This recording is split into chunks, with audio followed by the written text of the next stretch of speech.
Bien. Bien, nos volvemos a saludar esta mañana y ahora con motivo de la mesa redonda. Les informo que a continuación tenemos el receso por el almuerzo y nos volvemos a reunir para seguir con la segunda parte de las reuniones. Le quito un poquito de espacio a los disertantes para agradecer todos los saludos y felicitaciones y hacérselos llegar a ellos, porque en realidad las felicitaciones son por el nivel de sus conferencias. Lamentamos que nos está faltando un disertante, estas cuestiones técnicas. Siempre alguien puede estar con dificultad para comunicarse y en este caso es el doctor Martínez Kummer que no puede estar con nosotros. Así que le voy a dar en principio la palabra al doctor John Iván Palowski para que nos responda a las preguntas que le hicieron llegar, y algunas por el chat y algunas por las consultas que sean los invitados que se registraron y dejaron preguntas que se las he trasladado. Gracias. Primero de todo, muchas gracias una vez más. Quiero agradecer a las preguntas que las personas enviaron. Son muchas preguntas.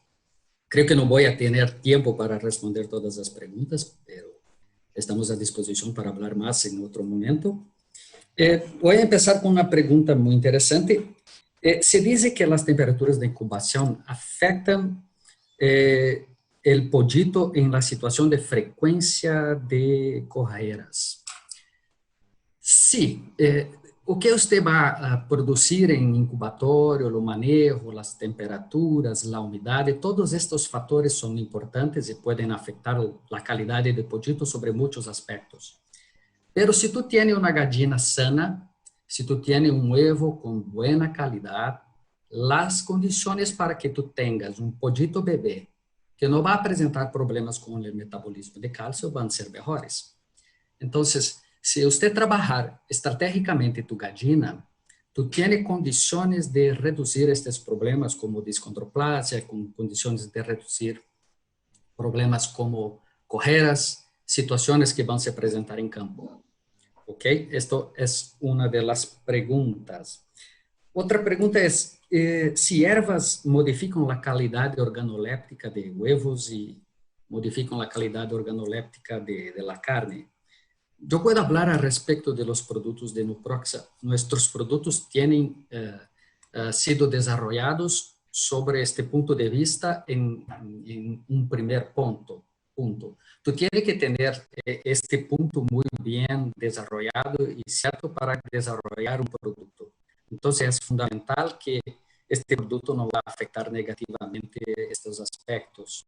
En la misma pregunta tiene un punto. Entonces, ¿a qué edad podemos usarlos? Cuando usted está hablando de la molécula 1,25, usted puede usar solamente en la producción para resolver los problemas agudos que tú tienes. Pero se va a usar en el levante, usted va a preparar la gallina, va a preparar el esqueleto para que tengas una gallina más preparada para llegar a una edad más avanzada. Hoy estamos con una tendencia de incrementar la edad de faena. Entonces, si tú vas a trabajar mejorando el esqueleto, usando 25, usando pambones, para mejorar este esqueleto, mejorar la deposición de calcio medular, usted va a tener un resultado productivo mejor. Entonces, usted puede empezar a partir del primer día. Otra pregunta, si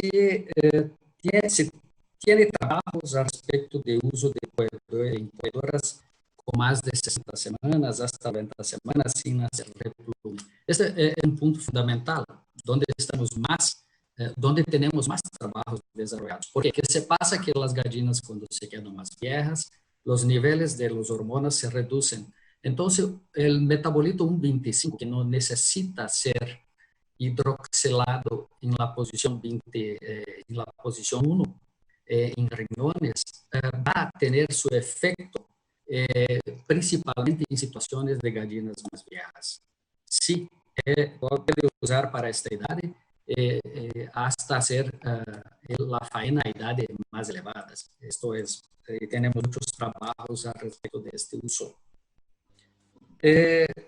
Si tiene sustento científico en relación a estos conceptos. La molécula 1,25 es una molécula que tiene un concepto desarrollado en la línea humana mucho tiempo antes de ser desarrollado para producción animal. Entonces, es una de las moléculas que son más usadas para casos de osteoporosis en mujeres. Entonces, es un caso de desarrollo en producción animal humana, en la línea humana para producción animal, donde se sustenta técnicamente los conceptos. Una otra pregunta que creo que es interesante, porque yo trabajé con líneas genéticas, es si hay causas genéticas en relación a fragilidad de la cáscara. Es importante decir acá que o que usted va a hacer en granja, o que usted va a hacer en las situaciones nutricionales son las más importantes. No es las diferencias, las pequeñas diferencias que van a estar presentes de acuerdo con la línea genética que usted trabaja. Es su trabajo que es fundamental para las situaciones de calidad de cáscara, calidad de esqueleto. Creo que es esto dentro del tiempo, ¿cierto, doctor Isidro? Muy bien, muchas gracias, ingeniero. Esperamos contar con su participación y su sapiencia en una próxima jornada avícola. Bueno, vamos de la avicultura más grande de América Latina, en América, y vamos a darle su espacio al doctor Gerardo Nava, que ha estado tempranito hoy. Le hemos puesto en el primer lugar a dos mexicanos, porque la semana que viene también va a estar primero un profesional desde México, y ustedes tienen 2 horas menos que nosotros. Adelante, doctor, con todas las preguntas que le hicieron llegar. Muchas gracias y nuevamente gracias por la invitación para participar en este evento. Bueno, ¿cuál es la manera de funcionamiento de la mucosa intestinal? Como se mencionó, tenemos que empezar a analizar el funcionamiento a través de técnicas moleculares. Lo que se debe de hacer es hacer un raspado de esa mucosa intestinal, extraer el RNA, y a partir del RNA cuantificar la función del enterocito. Habría que cuantificar específicamente la función de esos genes que están funcionando en nuestras células. La manera de hacerlo, si recuerdan el dogma central, se tienen los genes, se transcriben y ese es el momento donde podemos evaluar el funcionamiento, hacer la extracción del RNA y cuantificar cómo está funcionando el enterocito. Y lo que vamos a evaluar es tanto el funcionamiento de los genes que se encargan de absorber nutrientes, de digerir nutrientes y de la defensa del organismo. Entonces es importante estar monitoreándolo a través de eso. Bueno, y hay muchos lugares donde se pueden realizar ese tipo de trabajos. Entonces hay que migrar hacia esa parte. Otra de las preguntas era cuando habló de salmonela, en la mucosa y el contenido intestinal, ¿cómo se hicieron esas determinaciones? Bueno, lo que se hace, se toma el contenido intestinal. Durante la presentación hablé de 2 ambientes, las poblaciones asociadas al alimento, asociadas a la digesta, o lo que también se le conoce como contenido intestinal, y las poblaciones que están en contacto directo con la mucosa, con las células, con los enterocitos. Entonces, colectamos el contenido intestinal o colectamos un raspado de esa mucosa. Lavamos el intestino, raspamos esa mucosa, hacemos la extracción del DNA y a partir de ese DNA, a través de técnicas de PCR, podemos cuantificar o detectar la presencia de patógenos o estas poblaciones que están asociadas a la mucosa intestinal. Entonces, nuevamente tenemos que echar mano de las técnicas moleculares. En nuestro laboratorio y en muchos otros laboratorios ya hay ensayos de PCR específicos para salmonela. A partir de DNA se puede detectar la presencia de salmonela en poblaciones mixtas, o también la presencia de estas poblaciones de Lactospiracia ruminococácea, que se ha visto que tiene un efecto. Entonces, es gracias a las técnicas moleculares, y es muy importante reconocer este tipo de análisis. Algo que es sorprendente es que nosotros podemos colectar el material genético, el DNA, y lo podemos almacenar por años en el congelador, y podemos regresar continuamente a analizar posiblemente la detección de salmonela, detección de Escherichia coli. 6 meses después podemos caracterizar las poblaciones de Lactospiracia, ruminococácea, podemos cuantificar las cimerias. Entonces es muy importante, uno de nuestros ponentes mencionaba hace unos momentos estas bases de datos, estos bancos de información. Pues hay que ir generando ese tipo de bancos genéticos para caracterizar cómo estuvieron nuestras mejores parvadas y nuestras peores parvadas. Yo creo que es una oportunidad de modernizar la forma en que estamos haciendo el análisis de la microbiota intestinal. Otra de las preguntas de los animales superexcretadores es un fenómeno muy interesante. Se ha demostrado en Escherichia coli, Salmonella, Clostridium perfringens, pero no hemos hecho nosotros, y no tengo conocimiento si se ha demostrado para casos de Eimeria, pero yo creo que también sucede el mismo fenómeno. Se ha visto, sí está reportado, que la proliferación de estos parásitos depende de las características de ese microbioma intestinal. Hay poblaciones que no van a permitir la proliferación tan fácil de estos parásitos. Entonces, también es importante ir caracterizando, haciendo esas preguntas y averiguar. Entonces, mi respuesta directa, sí creemos que también puede suceder en el caso de Eimeria. La pregunta del uso de antibióticos para problemas respiratorios y su impacto en la microbiota intestinal, pues también, desafortunadamente, cuando usamos antibióticos, podemos estar alterando el desarrollo, el establecimiento de estas comunidades. No que el animal va a fallecer, sino su desarrollo o los parámetros que le estamos pidiendo que alcance no se logren. ¿Qué sucede? Hay una etapa muy importante en el desarrollo de esta microbiota intestinal, que son los primeros 7 días. A esta etapa se le llama la etapa de reconocimiento. ¿Qué sucede? Es cuando el sistema inmune y el intestino se educan. ¿Qué significa que se educan? Van a conocer el repertorio de bacterias que pueden estar asociados a la mucosa intestinal. Eso le sucede a los mamíferos, eso le sucede a las aves. Es una etapa temprana donde el intestino reconoce, obviamente no como propio a la microbiota, pero como algo que va a tolerar. Y si nosotros, a través del uso de antibióticos, impedimos ese reconocimiento, esa etapa inicial, posteriormente la respuesta a esas bacterias va a ser una respuesta agresiva, porque no le dimos la oportunidad de que la reconociera en ese proceso de simbiosis. Entonces, el uso de antibióticos se impacta en el desarrollo de nuestros animales, no al grado de que los vamos a causar una muerte, pero sí va a haber ahí un proceso de que posiblemente las aves sean susceptibles, más susceptibles a otros procesos infecciosos. Y ya para terminar, la importancia de las lesiones intestinales en la pérdida de ganancia de peso en el pollo de engorde. Pues sí, si no, son 2 cosas importantes. Las lesiones en el intestino nos van a impedir que tenga un buen desarrollo ese animal. Y segundo, esas lesiones va a provocar un proceso inflamatorio, a lo mejor subclínico. No esperemos ver un proceso grave, un proceso subclínico, pero a partir de ese momento, ese proceso subclínico va a cambiar la función del enterocito. Deja de ser una célula encargada de digerir y absorber nutrientes y se convierte en una célula que se va a dedicar a defender al sistema. Entonces, empieza a destinar tanto carbohidratos, lípidos y proteínas a mantener el sistema inmune y no a producir músculo. Entonces, es importante que mantengamos esta integridad intestinal, es importante que establezcamos nuevas herramientas para monitorear. Y bueno, están todas las universidades, yo creo, también dispuestas a colaborar.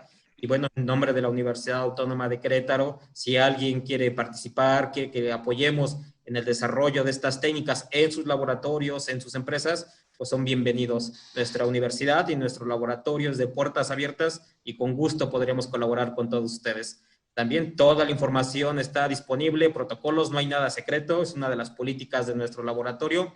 Cualquier cosa que ustedes necesiten, con toda confianza, un correo y les enviamos toda la información. Muchas gracias. No, muchas gracias a ti por toda la información y evacuar las consultas de los participantes. Vemos con satisfacción que se ha incorporado el doctor Marco Martínez Kummer, así que le vamos a pedir que por favor responda a las preguntas que tiene en su poder, que son muchas. Muchas gracias, profesor. Y una disculpa, he tenido un poco de problemas aquí con la conectividad, pero felizmente estamos aquí de regreso. Bueno, quiero empezar con algunas de las preguntas que he visto en línea. La primera es si había algún tipo de sinergia entre la beta-mananasa y los anticoccidiales. A mí me parece que en virtud del diseño experimental de varias de las experiencias de campo que presenté hoy por la mañana, iniciamos los proyectos en la Unión Europea precisamente para ver dietas muy variables de diferentes partes de la Unión Europea, e inclusive del norte de África, sin el uso de antibióticos como promotores de crecimiento. Especulábamos, una de nuestras hipótesis era que el uso constante de betamananasa en las dietas de pollo de engorda ayuda a reducir la inflamación intestinal, esta respuesta proinflamatoria, como el doctor Nava acaba de mencionar. Esto ayuda a redireccionar algunos de los nutrientes para crecimiento de músculo y no para sostener una respuesta inmunitaria. En este particular caso, pues, es totalmente innecesaria. Lo que hemos visto es que el uso de betamananasa en estos casos nos ayuda a mantener la barrera intestinal y esto puede actuar como un coadyuvante, coadyuva a el manejo de, digamos, de la proliferación de diversas eimerias. Y entonces me parece que los programas anticoccidiales pueden tener un impacto más contundente. En el caso de la inclusión de soja y de otros ingredientes ricos en betagalactomananos, voy a combinar dos preguntas en una aquí, porque nosotros tenemos varios reportes que podemos compartir con la audiencia de los últimos 10 años de investigación en la caracterización o la prevalencia de beta-galactomananos en diversos ingredientes a nivel global. Sabemos que la soja, pero también maíz, sorgo, trigo, diversas fuentes de proteína como muy importantes en nuestra región, en el norte de América Latina, como el palmiste, tienen cantidades muy importantes de beta-galactomananos y tenemos la oportunidad de poder ingresar estos datos a nuestros programas de formulación, o también tenemos un calculador que podemos facilitar. Porque es importante poder establecer cuáles son los niveles, digamos, proinflamatorios, a partir de qué niveles empezamos a ver ya una respuesta inflamatoria consistente. Lo que hemos visto es que a partir de 0.2%, 2.000 partes por millón, o lo que equivaldría en soja alrededor de 12%, ya empieza a ser potencialmente un problema en nuestras unidades de producción.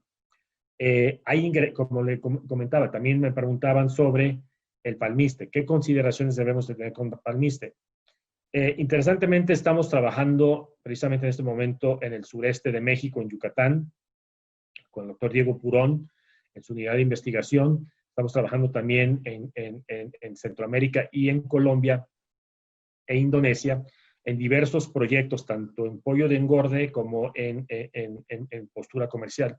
Lo que hemos visto hasta la fecha, el doctor Mario Zumbado hace varios años hizo también trabajos muy interesantes con palmiste en la Universidad de Costa Rica, cuando estaba como profesor, es que hasta un 10% en gallina postura hemos tenido resultados muy muy interesantes, muy importantes desde el punto de vista reducción de huevo sucio, producción de huevo sucio. Sabemos que los beta-lactomenanos como agentes proinflamatorios reducen, perdón, reducen la calidad de la cama en pollo de engorda, aumentan la cantidad de heces acuosas, y esto tiene implicaciones importantes desde el punto de vista de productividad. En pollo de engorda aumenta lesiones de cojinete plantar, como vimos en mi presentación, y en pollo de engorda hemos estado manejando por muchos años en unidades, en explotaciones comerciales en México, Sudamérica y Estados Unidos,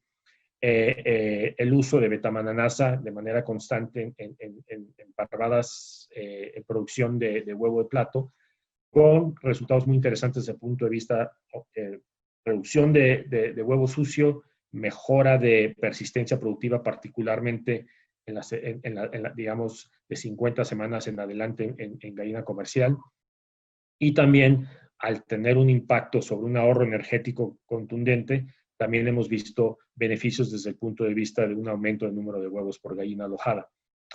Me preguntaban también sobre si es mejor usar Emicel sin antibióticos, porque realmente presenté datos de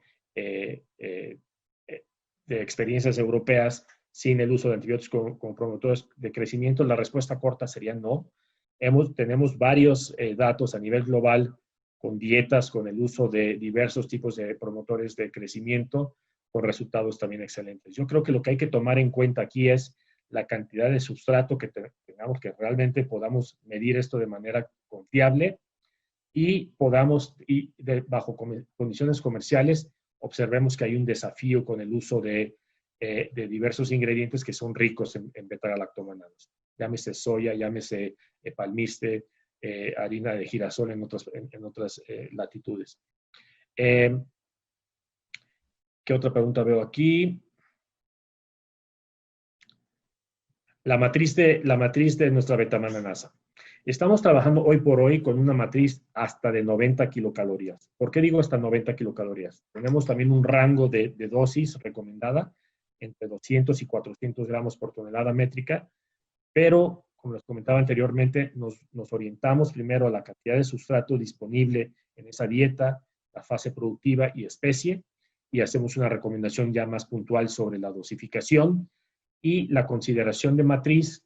Me parece que es muy importante conocer la realidad productiva y de formulación de cada uno de nuestros clientes, porque nosotros no recomendamos reemplazar nuestra betamananasa con alguna otra enzima tipo NSP.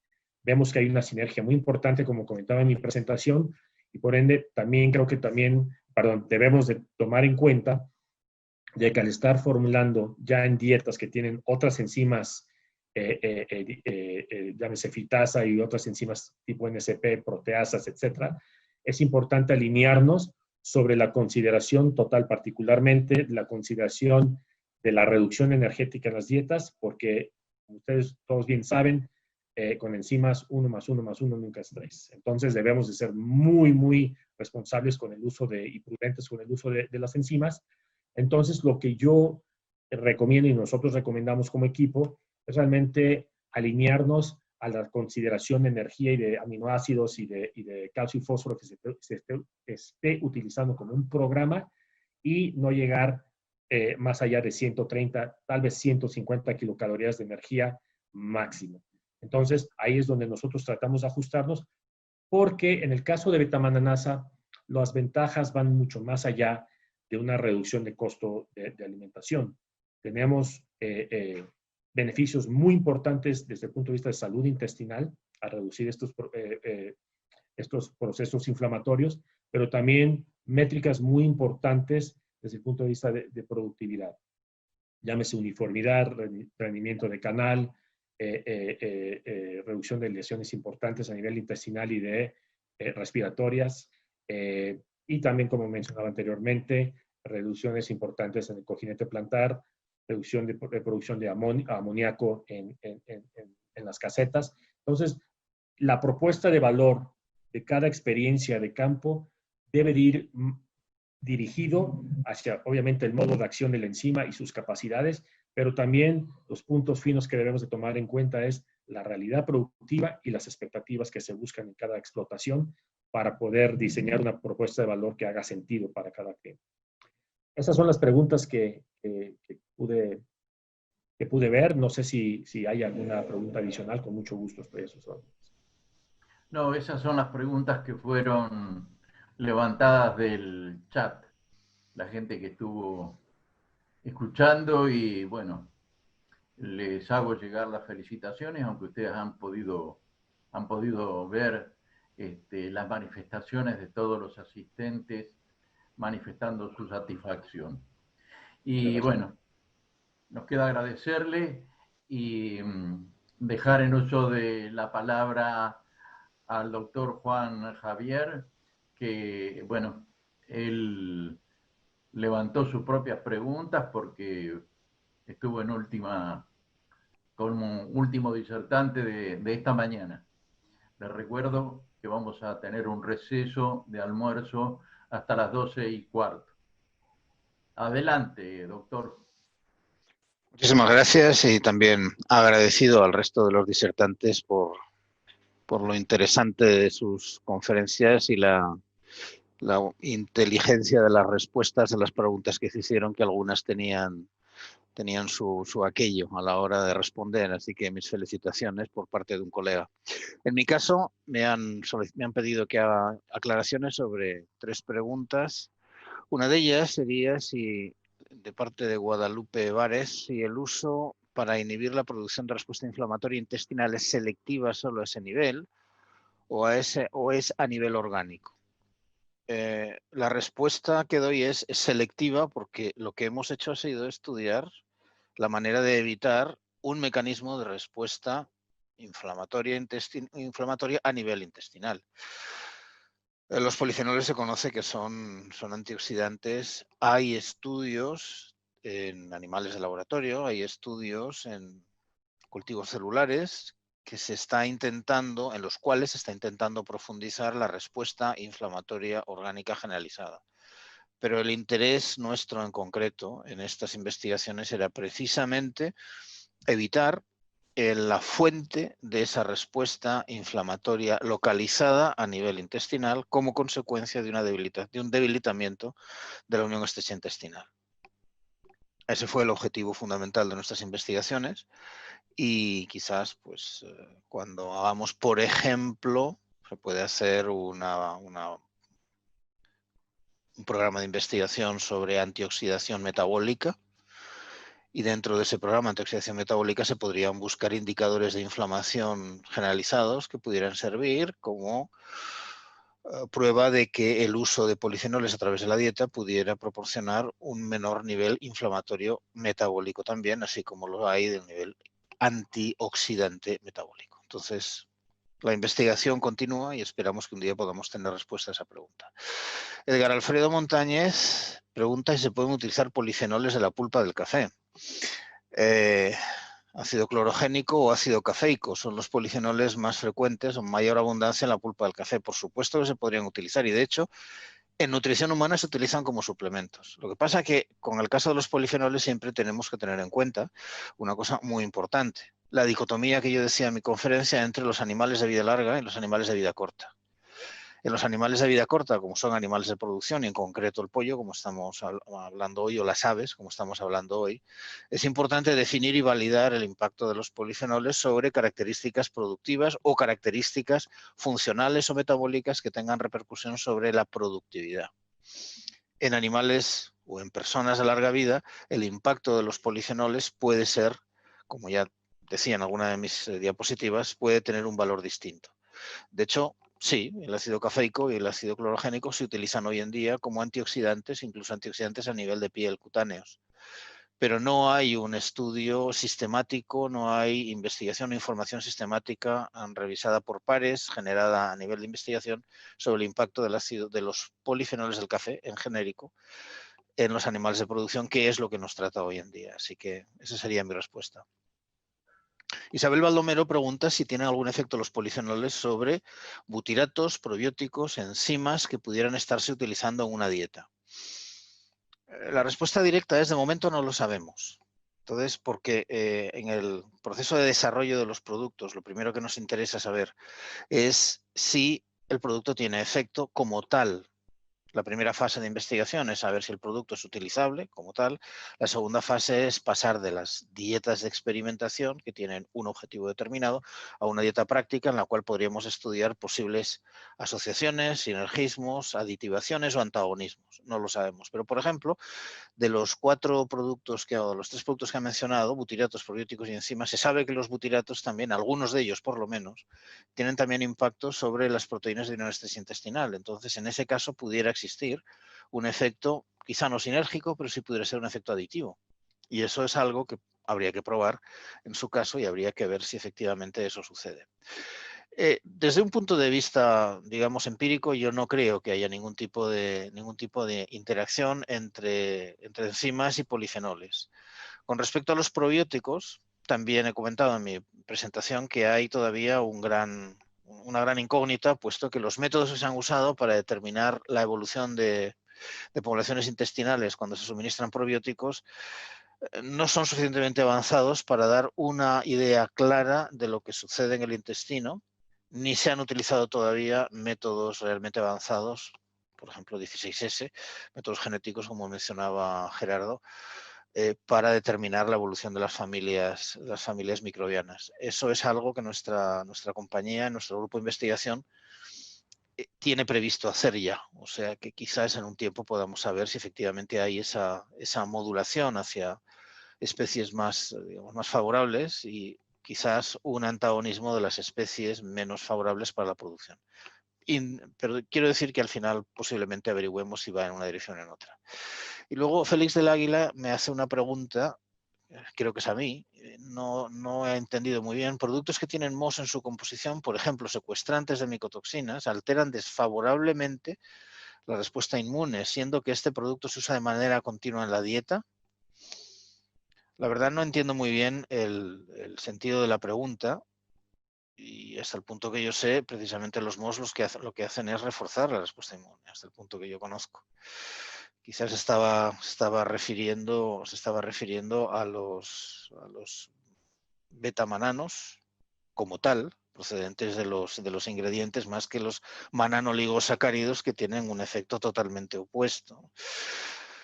Podría decir lo mismo, todavía no sabemos cuáles son las interacciones entre los polifenoles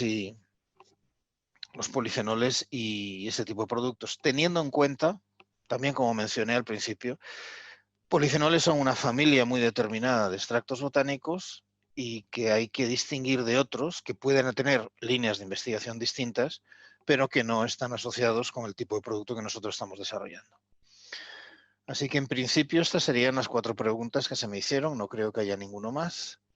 Y solo me queda agradecer muchísimo a los organizadores por la invitación y, por supuesto, a los colegas que me han precedido en sus intervenciones, que ha sido un placer el haber podido compartir con ustedes este acto. Así que muchas gracias a los dos. No, los agradecidos somos nosotros. Ha sido un gran gusto y nos encontramos a las 14:15 después del almuerzo. Muchas gracias. A la vista, muchas gracias. Chao.